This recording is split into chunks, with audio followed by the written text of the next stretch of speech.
What up, what up, what up? It's your boy LQ, Mr. Real Deal Fantasy HQ, man. And we are back again, FTN Fantasy Show. And my boy Okada is on for the ride. And how are we kicking things off? With I'm assuming some talk about the first football game of 2025. I mean, technically, Super Bowl happened in 2025, but you know what I mean. Yeah.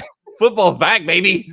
Yeah, that's all that we need to be talking about and kicking off all our podcasts and all conversations because, man, we were learning for this. Like, we were basically up at night, like if it was Christmas Eve, waiting for football just to be back on television. Like, I was just extremely happy that, we got to see some guys out there, get loose. Like, we didn't see too much, like, not too much playing time for like Amari and Hampton, who, he looked okay, but a lot of fantasy Twitter, the fantasy streets, they were chirping, they were barking.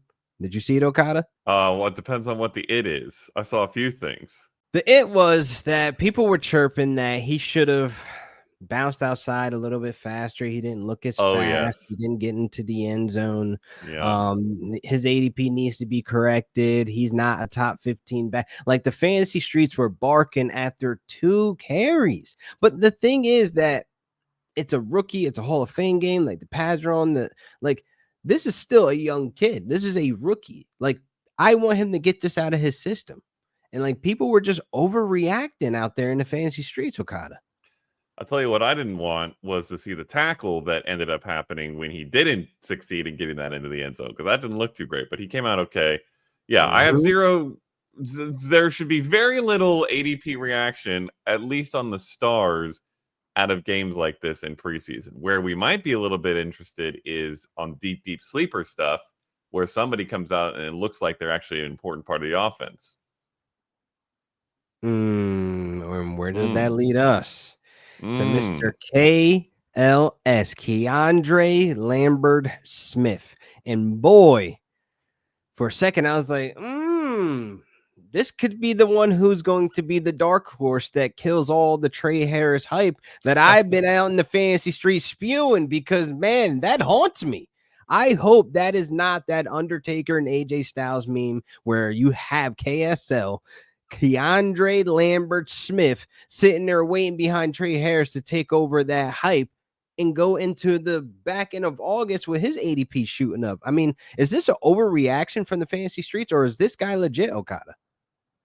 So it's probably somewhere in between there, Laquan, because I don't know if I'm ready to call him legit. He's a fifth round pick. We've seen wide receivers come out of the fifth Got round and be great, obviously. that ain't low now. That's up No, there. I mean There's it's some in the greats. middle somewhere. But there had been some hype in camp already before this. Then he came out and had a nice game. So you should be drafting him in best balls, and that's really it for now. I don't think he's making any typical redraft rosters that have 12 to 15 rounds. Yeah. Maybe he's your last pick in a draft if you're feeling spicy. There are a lot of targets available in LA. We know that. Somebody's going to get them. I was also in on the Trey Harris train. In fact, I think he's my most exposed player in best ball currently. Uh, but get some Keandre Lambert Smith if you're playing in best ball and put him on your little waiver wire flag list if you're not. So there was another star from that game. And I mean, look, I ran into a lot of my dynasty leagues, Okada. I wanted to see if I had Trey Lance, if I had any Trey Oh Lance gosh. left, because I'm like, hold up, wait a second, follow me now. I'm sitting here watching him and like, he's looking good. He's looking okay. But I think it's what motivates me to go check my dynasty rosters is because one, Justin Herbert, he doesn't have the best injury history. He's banged up from time to time. And I think he landed in the perfect spot to kind of hit that reset button in his career. Getting under Jim It Harbaugh could, that just spews confidence to his quarterbacks and to yeah, all his it's players. true. It So could this be a could good spot. spark something because think about it. San Francisco threw him away, man. Like he was a failed project. It was an unforeseen leap in talent. Deservedly. Like you can't call that. He goes to Dallas, gets his head hyped up like he's the guy. Nah, brother, we're about to stack pounds of money and cash on Dak's lap right now. That's the timeline for him. So now I think him just getting that, confidence back in him with the best coaching staff that could probably do it. That's good for him. We've seen quarterbacks get resurged, Okada. It can't happen. It's true. It's true. We've seen like the Sam Darnold thing happen recently. Happen with Baker. It could. I Baker, mean, now Gino. both those guys had something more under their belt than Trey Lance does. He's got basically nothing. Yes, check your dynasty rosters. He should be Yes. stacked somewhere where, but I'm Let's not go. getting excited just yet because we've had these moments on Trey a few times throughout his career. Look, He's gone into I places and it's been interesting. We'll Okada, see. where's the bar? Where's the bar? Really? We had Very folks out low. here years ago talking about some Josh Gordon. He resigned. I'm picking him up off waivers. Thank God I Oh, saved I him off love my Josh dynasty Gordon. rosters. That happened for like a good 3 to 4 years straight. And nobody It's said true. anything. The fantasy streets looked at that and just played into that. No, come on, stop. It's This one true. is legit. This is legit. We've seen quarterbacks in recent years just get with the right coaching staff, especially in the cycle right now of the places that they can land. There's a good batch of coaches out there that can research some of these quarterbacks. Well, I hope that it doesn't happen because that means Justin Herbert got hurt. But if it does happen, then yes, let's hope Trey Lance shows something and gets himself a job somewhere because he was very highly picked. It'd be pretty sad if he never did anything in the NFL. That is true. But let's take our first break real quick. But when we get into our next segment, we're talking top 10 fantasy wide receivers preseason rankings, folks. These rankings can change with new information coming in as the next 6 weeks we will be learning from preseason, the beat reporters, and training camp. So I definitely want to keep you guys tapped in. But the top 10 fantasy wide receivers coming up next. So me and Okada came together for our top 10 wide receivers, and I was really surprised on some of the areas that we agreed in, but then really surprised to see some folks' names on there and then some that I left off. But let's start at 10. Okay. And It's a I was really reasonable place surprised to that we start. both ended up here with Amon Ra St. Brown Mm-hmm. here at Mm-hmm. 10. Like, this might Mm-hmm. sound like bonkers. Crazy Pants is on the mic right now talking about this, but what was your reason in putting him at 10? So, for what it's worth, it should be noted we both actually have him at 11, but he Yes. ends up the consensus 10 because that's how it works. We both have some guys above him that the other person doesn't like. So he squeaks in at 10. It's tough with Amon-Ra St. Brown because he's proven it, and it being that he's extremely talented, extremely productive. My only concern is, this is my only concern. Well, I guess there's a second minor concern. Ben Johnson leaving. And I've talked about it all offseason for the entire Lions offense. We get so hyped and so excited about the Bears because of the arrival of Ben Johnson, right? Everybody's Mhm. thinking, okay, here comes the ascension. Caleb Williams is going to hit. Everybody's going to be good in the receiving core. But we rarely, or maybe in some people's case, never talk about the effect of Ben Johnson leaving where he left to get to where he's at. And I Yeah. just think that, like, listen, the new system, the new play calling, it could end up average, maybe slightly above average, even if they're very lucky, which I doubt.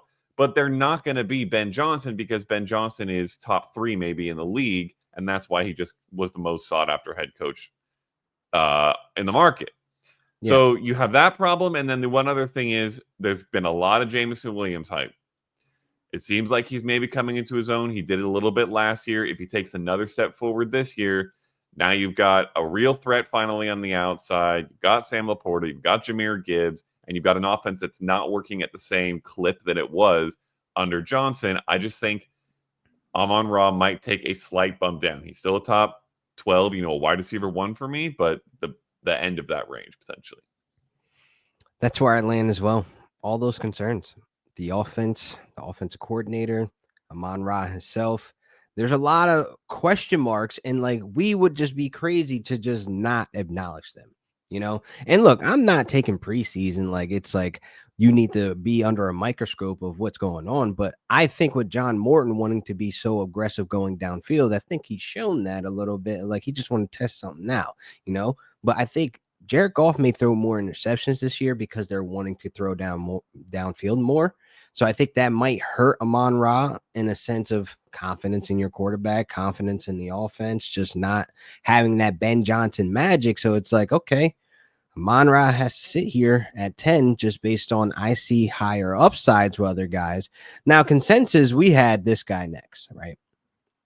And Tyreek Hill. And I think there was some big news that came out, during training camp. There's a Mm-hmm. storyline right now with Cam Wolf over there at NFL Network that Tua's keeping Tyreek accountable. And for Yeah. us to both come here and say Tyreek Hill is still a top 10 fantasy wide receiver, why did you place him there? Well, I really should throw it back to you because you're the one who got him up here. I have him at 12, which feels, I think, still above ADP slightly, but not Yeah. quite as high as you do, which is how he got up to 9 in our consensus rankings, which is where I have him. But what I will say is, I don't think he's lost much. I mean, we'll see. I just think with Tua out for so much of last year, it really threw the whole offense and Tyreek Hill off. And so Yeah. everybody's kind of out all of a sudden and are forgetting that Tua should be back. Now, obviously, Tua's one of, if not the most like injury concerning players in the league because of what Yeah. he's dealt with and what it entails for the future. But for now, assuming Tua plays, I don't see how Tyreek is not once again a leader of this passing game, which should be a very good passing game.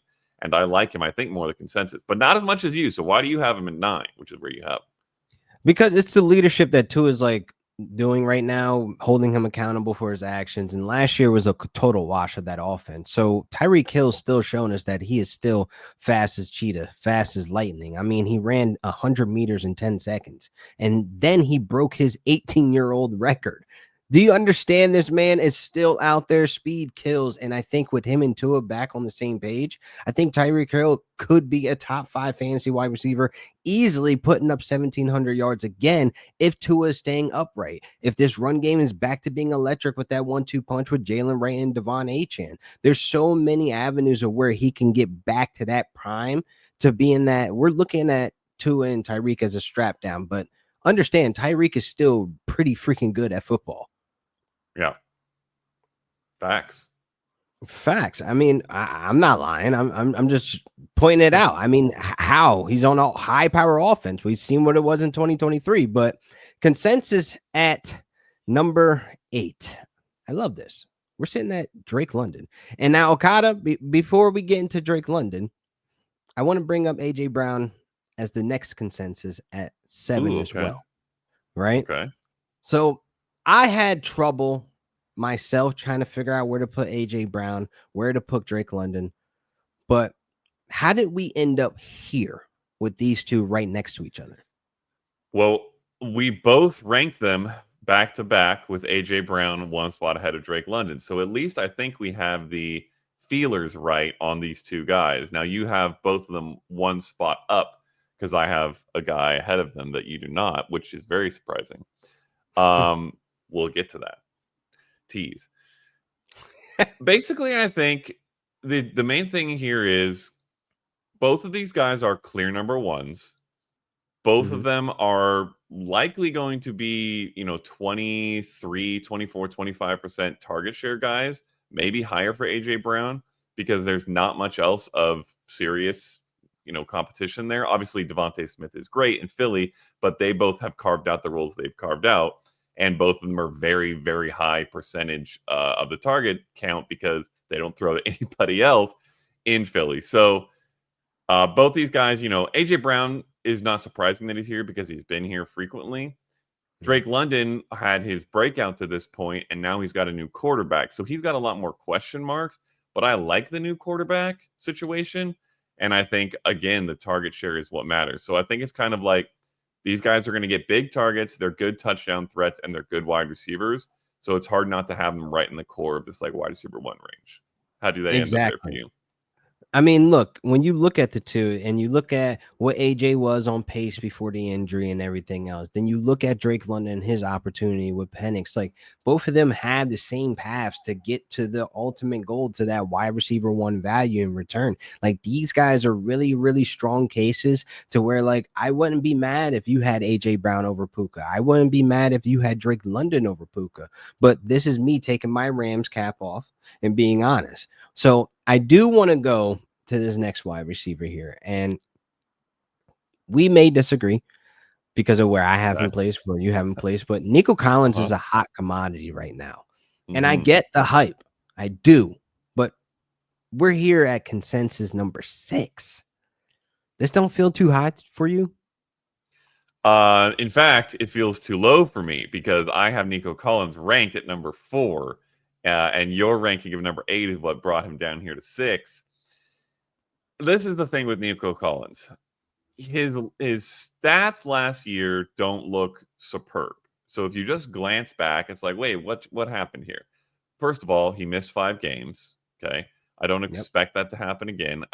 Generally, in most of these conversations, whether about these rankings or about players in general, you will hear me ignore injury more than the average person, I think, or more than the consensus that might be concerned over a player. And that's because the data is pretty clear over the course of most types of injuries that just because a player got injured before doesn't mean they're going to get injured again. Now, if you have a Christian Watson hamstring, maybe you have a problem. If you have a Tua Tagovailoa concussion history, yes, you have a problem. With Nico Collins, I don't think there is a problem. I'm not considering him injury prone. So I'm looking at 2 years ago when he played the full season and had 1,300 yards and 8 touchdowns. I'm looking at last year, what he did in just 12 games, and thinking that looks great. And then I'm saying, I think that CJ Stroud had a flukily productive rookie year and then a flukily uh, unproductive year 2. It was like he bounced back too far. And I think he's going to correct to somewhere in the middle and be a lot better than he was last year. And I think a lot better than people think. And Mm. to get the wide receiver one for that guy, who I believe is one of the most talented players at his position, probably top 5 in the league, on an offense that should be better, yeah, sign me all the way up. I'm all the way in. Give me all the Nico Collins at 4 for me. But you There's got a to talk some sense to combination. me, I guess. There's a combination of my worry, right? We're obviously going to worry about his injury history. That's just normal. It's always going to be there. Like the injury bug is on his jacket. When you attach injury to Nico Collins, it's a fact. But that is not the main driver that's fueling this. It's the Okay. offensive line. And I Okay. think that we're kind of still missing the bigger picture of the issue, and that's the offensive line. If CJ doesn't have time to let the play fully develop and hit that sideline down the field, big play to Nico, then what we dealing with? Are we going to keep Nico short? Are we going to keep him just being close to the line of scrimmage so the ball can get to his hands quicker? Because that's why you drafted Jalen Noel, where he's very quick and at the top of his routes, he breaks off. He is flash there wide open. So I think you look at what this offense may be to where I think it kind of brings Nico down. He doesn't become that deep threat that we're going to want at that high rate anymore because that offensive line has not taken a step forward to protect CJ Stroud. So that's why I think the talent, I'm a huge Nico fan. It's documented. Hit those receipts on the Twitter. I am documented a huge Nico fan, but I just can't see the situation improving if the offensive line doesn't take a step forward or protect CJ Stroud. It is important that they do that because that is, I mean, Nico can win anywhere, but certainly it's better for him if they are succeeding down, at the line so that they can succeed downfield. I'm just, set his 17 game pace over the last 2 years. So if you take out the injury concern and you do still have the offensive line that they have, his 17 game pace is 1,450 yards, 9 touchdowns on 93 catches. That's I some can deal with that. nasty Those are some nasty numbers. So if the offensive line can take a small step forward, Stroud steps back up to where he should have been last year, maybe even ahead of that because he's had, 2 years now past his rookie year to learn and grow. The upside is pretty crazy. But people, what you just said though, a What I say. 1,400-yard pace, 1,400 Uh huh. yards. You know who else I think can put those numbers up? AJ Who? Brown. and Drake London. True. That's exactly True. why I have them hired. They are not That's attached fair. to an O-line worry. They are not attached to an injury. So that's why I have those two paired higher, because I can flip-flop at the board. If I want London, I'll go London. If Brown is there, I'll go there. I'm from multiple leagues, obviously. So it's like I am okay with having A.J. Brown and Drake London over Nico for that reason. But moving on. Now, video game numbers may be something I say with Malik Neighbors at our consensus 5 and Puka at the 4.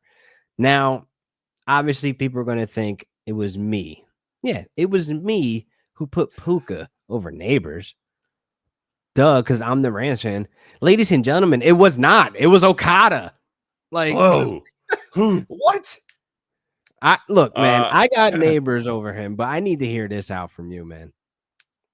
okay, so we both have them back to back, and nothing too crazy is going on here. Yeah. But I was surprised to see this. That I'm the. I mean, I don't even know if I can call myself the high guy on Puka because we have him at the same spot at number 5.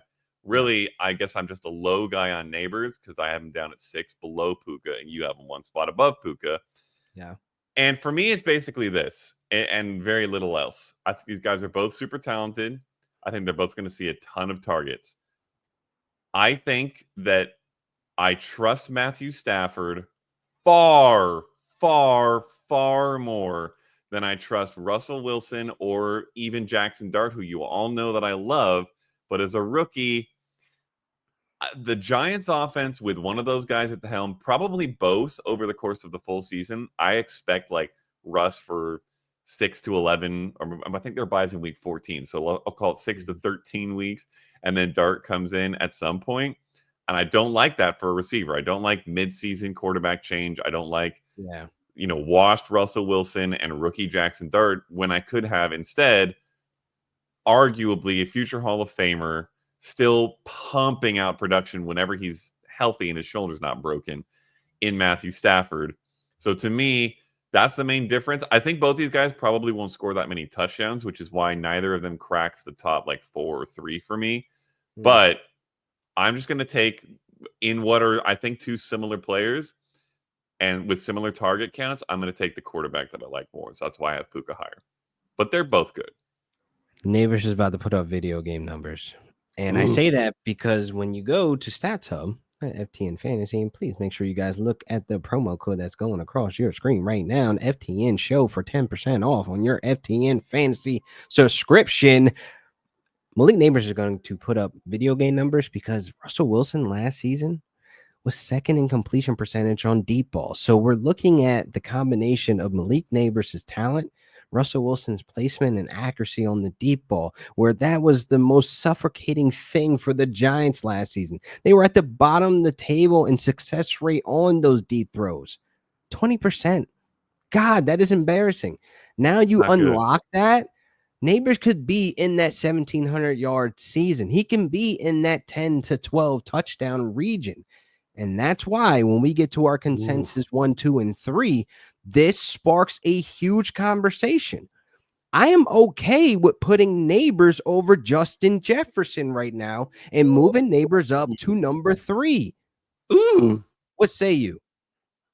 Okay. So just to be clear, this is something you're considering. You're not actually doing it yet? I'm considering it. Okay. It's not happening now, but these are preseason rankings. And Justin Jefferson is nursing a hammy right now, folks. He is. That was going to be the thing I went to because, I said earlier, I don't care about injuries, except I mentioned hamstrings. Yeah. If you've got a preseason hamstring problem nagging already, that gets me a little worried. Now, run away. For now, I'm keeping Jefferson where he's at because as long as the hamstring is not a problem, this is theoretically a low ranking to have him at 3. Obviously, he's one of the best wide receivers in the league, is by far the best target on his team, and should, we hope, have a good quarterback in J.J. McCarthy, who's kind of in his rookie season, technically second year. But however, I will say Justin Jefferson is at risk for me of dropping down into the 4, 5, 6 range behind some of these guys. Maybe not Neighbors because I have him lower. So if you doing that, I don't know if I'd agree with, but maybe Neighbors eventually, maybe Puka. could jump up above Jefferson if this holds, but also because the combination of McCarthy, who we don't know if we can trust yet, I think we can, but we don't know, Yeah. with the fact that they've got a lot of other good players who can take targets there. Jordan Addison, assuming he's on the field and doesn't have any off the field Jalen issues, Naylor's take the him out. name apparently to know, man, because on What's the Sleeper, Word, Matthew Collar, he was talking about, he's a Vikings beat writer. He was talking about Jalen Naylor name just keeps popping up and it keeps showing on the field. It's reflecting. The chemistry is building. So I think if Jordan Addison ends up getting suspended for X amount of games, Jalen Naylor might be a early waiver wire hero. So you heard it here first, August 1st. I'm just saying we can clip this back when everybody's jumping to the wire in week 1. Like, tag oh him. my God. And then you've also got TJ Hawkinson, Yeah. Aaron Jones. So Jefferson to me is going to hold this spot unless we hear that his injury is going to carry over into the season. But I don't think it's as crazy as most people might believe to suggest that he should drop to 4 or 5, just because I think some of the guys behind him could step up and he could step back. But for now, he's clearly in a tier above. So I've got him at 3. We both have him at 3 for now. Him falling would be a completely different reason for what it was last year. Like we were like, oh no, their top prospect quarterback just went down with injury. We have Sam Darnold who sees ghosts. That's why you over. drop Justin Jefferson and he falls to like the 106.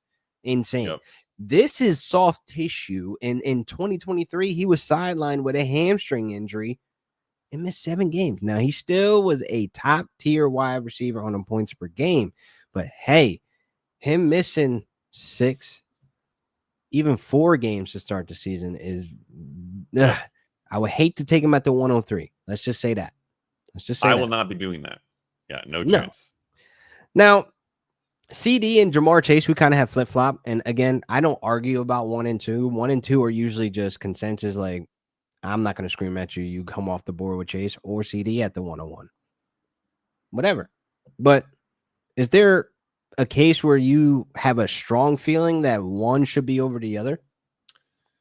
I don't have a strong feeling because I am the one who has CD at 1 and Chase at 2. And I'm honestly surprised you didn't bring some more heat against me for that, because the vast consensus in the community is that Chase should be the number 1 wide receiver and should be the 101 overall in drafts. So for me to have Lamb above him, I think is kind of wild for most people. But I mean, listen, okay, first of all, just look back at the history of wide receiver 1 overall. They never repeat the next year. You can go back a decade. It does not happen. And CD Lamb was the wide receiver 1 a couple years ago, but was not last year. The guy who was last year was Jamar Chase. And before you say, okay, but that's just like random, and look at Jamar Chase and all the reasons he has to be the number 1. Yeah, that we say that every single year about the guy who finished as the wide receiver 1 the year before. This is how it always works. The guy was incredible, but the way that statistics works, the way the numbers works, is when you have unbelievable outlier numbers, you tend to see regression the next year, and that's why the number 1 wide receiver is almost always not the number 1 wide receiver the next year. And Jamar Chase scored a metric butt ton of touchdowns. It's possible that won't happen. You got T. Higgins, who's now signed for real. So maybe that makes a difference. I don't know.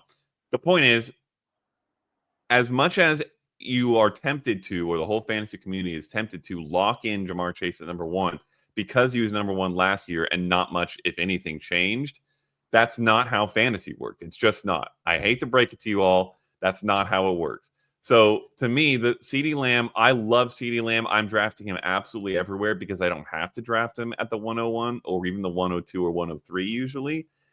To me, the Cowboys are going to throw so much. It's going to be gross. George Pickens is going to see work, but is not a target guy. He's a downfield guy. He's a field stretcher. He might take attention away from CD Lamb and make him better. And CD Lamb's just going to see an unholy amount of targets. Is arguably the best or one of the few best wide receivers in the league. So for me, it's basically just like Lamb and Chase are equal for me. And I'm literally just going off the reality that number ones don't repeat and putting Lamb ahead of him. Look, I don't have a strong feeling. I'm okay with that.